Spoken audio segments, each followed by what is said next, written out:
The deal right now, we're at 94% occupancy rate. We renovated 2/3 of the apartments already. So you can look at probably around like 150 units around there, 140. And so everything is moving along. Our rent increase has gone up about nearly 50 to 60%, depending on which units. It's a mix of studio, 1 bedroom, 2 bedroom. However, the insurance has nearly double, triple out there. Hey there, I am Dr. Jason Ballara, and this is the Know Your Why podcast, where we explore the why behind success. Every week, I meet with real estate investors, veterinary entrepreneurs, mindset coaches, authors, and fitness professionals to uncover their why and how it drives them on the winding road to success. What is your why? Hi, everyone. I'm Jason Ballara, and this is the Know Your Why podcast. Today, I'm here with Jim Lee. Jim received his Bachelor of Science degree in economics from UCLA in 2010, started a career as an inside sales rep for LoopNet CoStar, and then began his investing journey.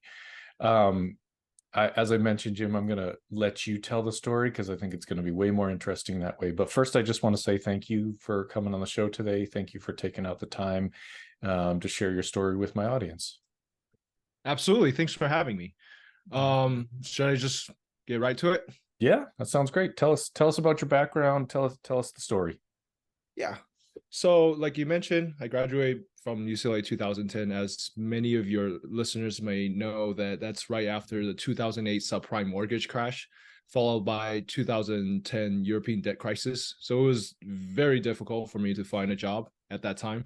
But I wanted to just get some experience. So I was lucky enough to land an inside sales role at LoopNet. And as an inside sales, I was able to talk on the phone every day and speak to real estate investors, agents, lenders, property managers on a daily basis. And I was able to learn pretty much everything I needed to know about real estate and the importance of having multiple stream of income. Just by speaking to investors daily, I question things. Why are they always looking for cap rate that's at 10%, 12%? And this is way back in the day, like 10 years, 10, 20 years It's ago. not a thing anymore. Yeah, yeah, exactly. Yeah.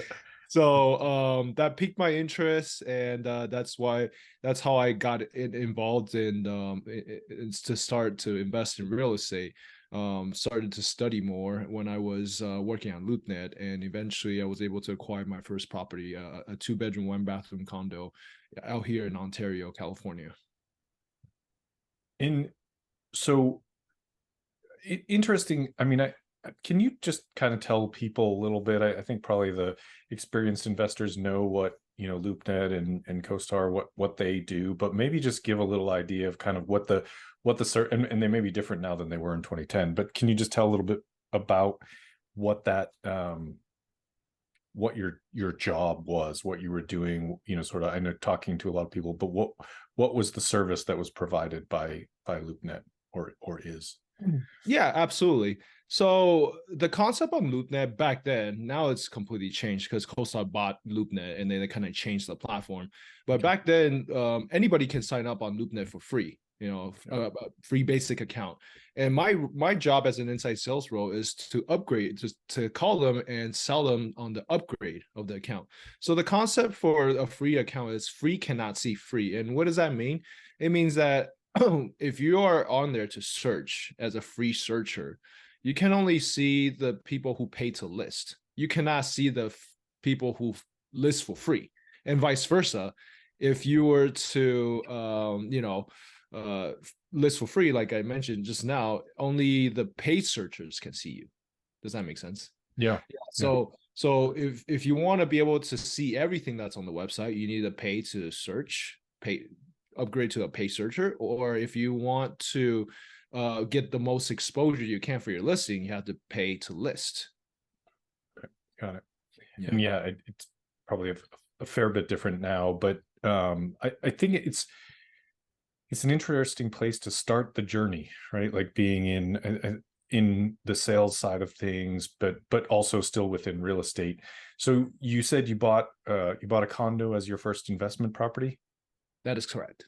And how did that go? What was the kind of, was it meant to be an investment property, or was this something you were living in at first, or how did that work? Yeah, so it was through relationships, and I guess that it takes you really far, right? When it comes to my first condo, I was pretty much one of the top sales. I was number two in the company as an inside sales rep, and because of that, I built my reputation within the company for even after CoStar bought us over and they pretty much laid everyone off. I was off to my other two W2 off to the other W2 jobs. And eventually, this realtor that I used to work with at LoopNet, she kept asking me to become a realtor to help her sell some deals because I speak another language, Chinese, Mandarin,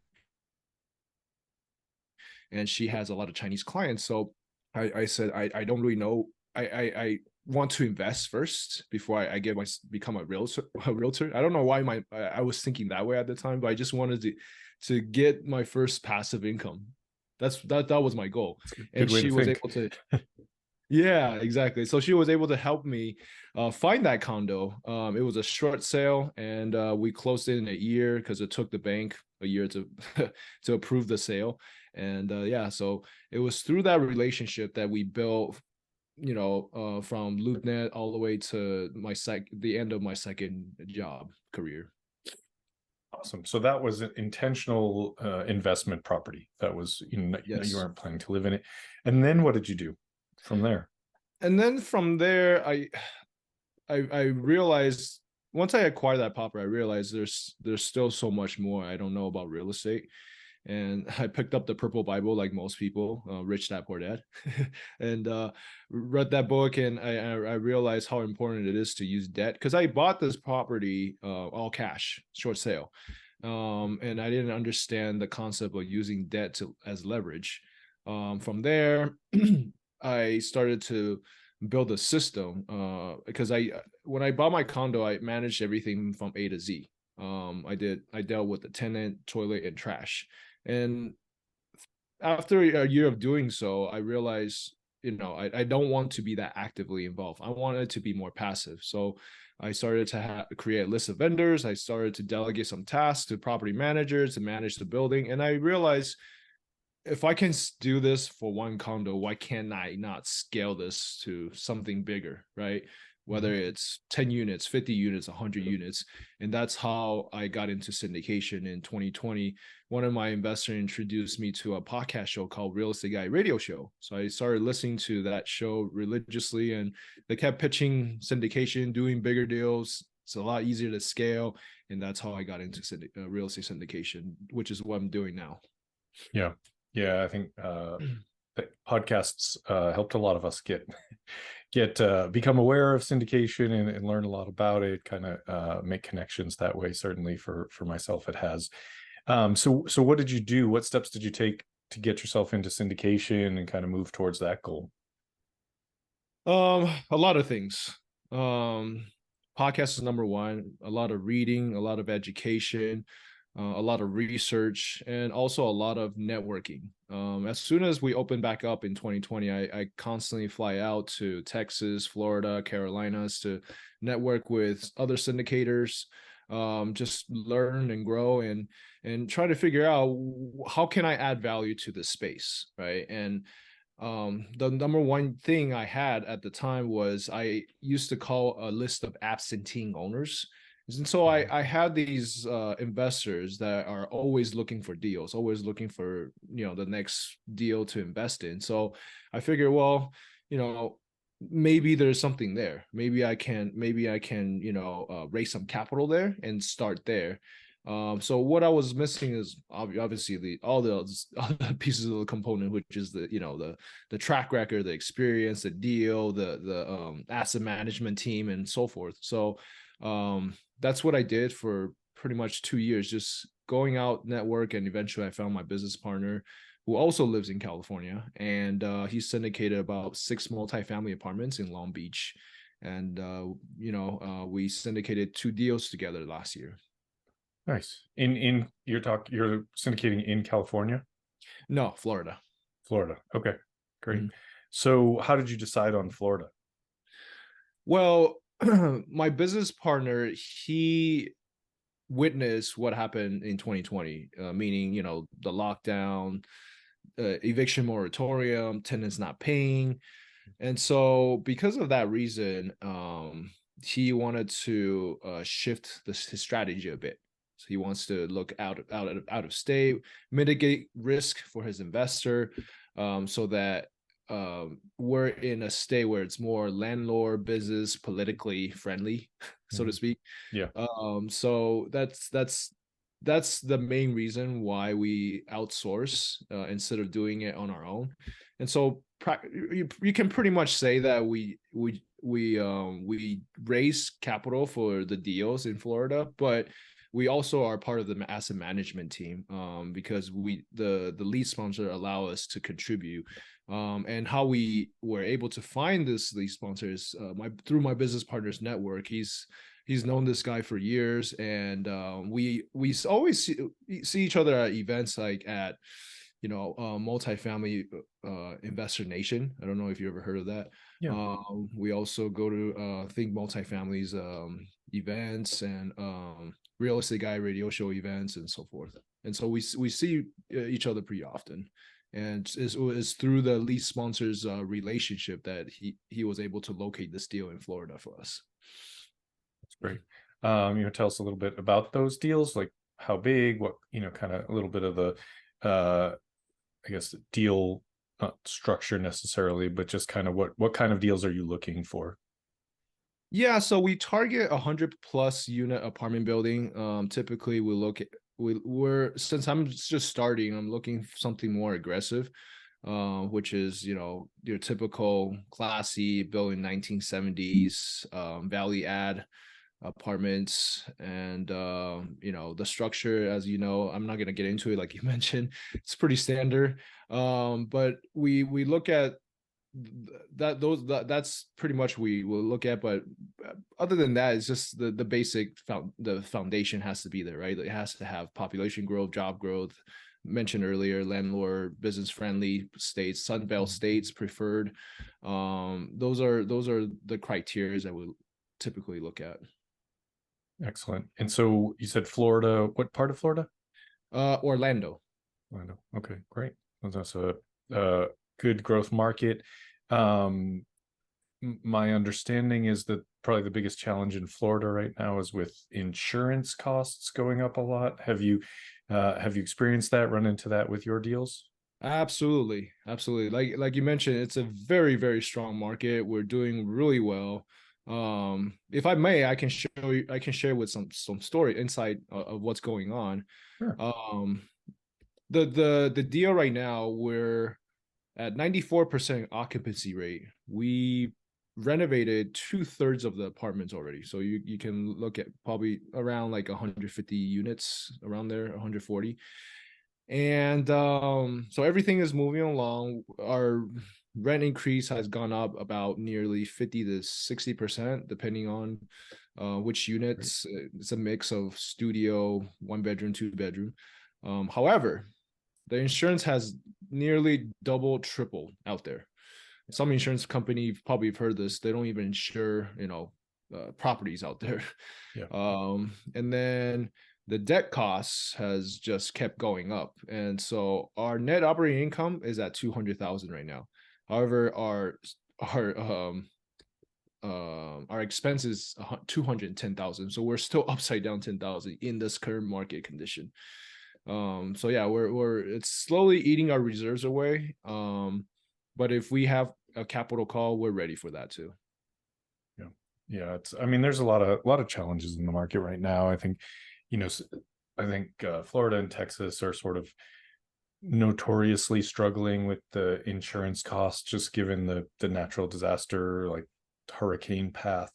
Every market has its challenges. That's a part of the job, I guess, in terms of specifically on the asset management side, as you're just trying to figure out, what expenses can be controlled, what, where can we find additional sources of revenue, that kind of thing. Just looking at it from all different angles, and really staying diligent on everything, collections, evictions, all of the things that contribute to the, increasing your revenue and decreasing your expenses. And it's just it's truly a, sort of a nonstop job at this point in the current marketplace with the challenges that you described. I think, interest rates have gone up, and if you have a floating rate debt, then that's, certainly made it challenging as well. So I think it's been a tough year-ish, I guess. Probably not, it's not over yet, but we are probably headed in the right direction soon in terms of at least interest rates. I don't know what's going to happen in the insurance market. It seems that, like you mentioned, some people are, or some insurance companies are just declining coverages in certain markets, or it just gets, dramatically more expensive. So yeah, things that we're all kind of facing in the industry, and appreciate kind of sharing some of that. I think it's you just have to work even harder, dig even deeper, kind of figure out what the solutions will be. Yeah, you're spot on that. It's we right now in our asset management calls, all we're trying to figure out is exactly what you just said. Cut down costs as much as we can, increase revenue in however creative way we can do it. Exactly. And so, cutting down the cost would just be trying to look at refi options, and or bring in another group. So it's just looking at all different options, but then increasing revenue. Like right now, we're basically trying to revamp our parking lot. Include like carports, include garage, and charge extra, and install car washing station, and any creative ways you can bring in more revenues. Yeah, absolutely. That you just have to, like I said, look at every angle. Be creative, think about, kind of what you can do to balance occupancy with, increasing the rent rates. That's the whole thing. And I think when, you mentioned sort of 2010 was obviously a challenging time in the market, and you experienced it from a different angle. But here we are, kind of in another challenging time in the market, and things will get better, and then we'll have another challenging market. And it like, that's just the way it cycles. It doesn't always, I find it doesn't always make sense. Some of the reasons, one way or the other, don't always make sense, but I think it's just where we are in the cycle. Right. So, Jim, I want to get to ask you the questions that I ask every guest. And so the name of the show is Know Your Why. And so I always ask everybody, sort of, what is your why? What's driving you, and keeps you going in these hard times we just talked about? I think just in general, just be grateful. I've traveled quite a bit around the world, and I'm an immigrant. I came from Taiwan when I was 11 years old. And, my parents sacrificed for us to give us a better opportunities, to bring us over here to be able to live out the American dream. And I don't want to, I've always tell myself, no matter how hard and how tough the road gets, I'm going to persist, because I don't want to let their efforts go to waste, so to speak. And I think it's also the ability to give back, right? They've given me so much that it's the least I can do for my parents. But not only for my parents, to help my mentors, reach their goal faster, to friends who believe in me through thick and thin. I'm surrounded by people who inspire me to be a better version of myself every day. So therefore, it's the way I give back is by, helping as many people as possible through real estate syndication. Yeah. I think that's, sort of that's why they say, it sounds cliche, but, they say that your network is your net worth. And it's really true, both both financially, but maybe even more so from a support system, just being around people that inspire you and things like that. I think that's a great point to make, that sort of be it driving you forward to be the person that sort of your family and stuff deserves. So I love that. Tell us something about yourself that isn't common knowledge, special skill, a hobby, just something to let listeners know you better. Okay, so in college I used to break dance. That's something that nobody Okay. really knows. All right. And I'm pretty active too. I love to go snowboarding. I love to travel. The end of this year, I'm going to Japan, Hokkaido for the very first time, and I'm going to be able to, snowboard there. So that will be an experience. And I love to go hiking as well, and just it's more of a for some spiritual healing. From time to time we get really stressed out, and I feel like we need to just hit that reset button, and going hiking in the nature, that helps me with that. Yeah, totally agree. And I'm very jealous that you're going to Japan. It's definitely on my bucket list. I will get there hopefully sooner rather than later. But yeah, that's fantastic. When people hear this and they want to reach out to you, what's the best way to get in touch? They can visit my website, formosainvesting.com, or they can also follow me on social media, Twitter, Instagram, Facebook, and LinkedIn at Formosa Investing. Okay, perfect. We'll put that stuff in the show notes so people have it and they can find you. Jim, last question for you. What piece of advice would you give to someone who is they hear this, they're inspired by your story, and they want to get started in real estate? What would you tell them? I would say, and I'll use the word we, right? We can go further together than we can go alone. And to me, that's my truth. If you want to scale, you need people to scale. If you're going to do it by yourself, you're going to be limited by all you can do. Plus, wealthy people distribute their liability amongst others. If you actually study, the history of wealthy people, so that's my advice. Yeah. Well, that's awesome. Jim, thank you so much for coming on the show today. I really appreciate you telling your story and kind of sharing with giving us some of the insight that you did into some of the challenges that we're facing in this market too. I think it's an important thing for people to understand that active real estate, passive real, whatever real estate, yes, it's in the long run, it's a good investment, but it's not sunshine and rainbows every day. So sometimes there will be challenges, but they can be overcome. So thank you so much for your time today. I really appreciate it. Yeah, thanks for having me, Jason. Absolutely. And folks listening, I'm sure you're going to love this episode. Please like, rate, and review the show so we can get more great guests like Jim. And thank you all for listening. I am Dr. Jason Ballara, and this is the Know Your Why podcast, where we explore the why behind success. Every week, I meet with real estate investors, veterinary entrepreneurs, mindset coaches, authors, and fitness professionals to uncover their why and how it drives them on the winding road to success. What is your why?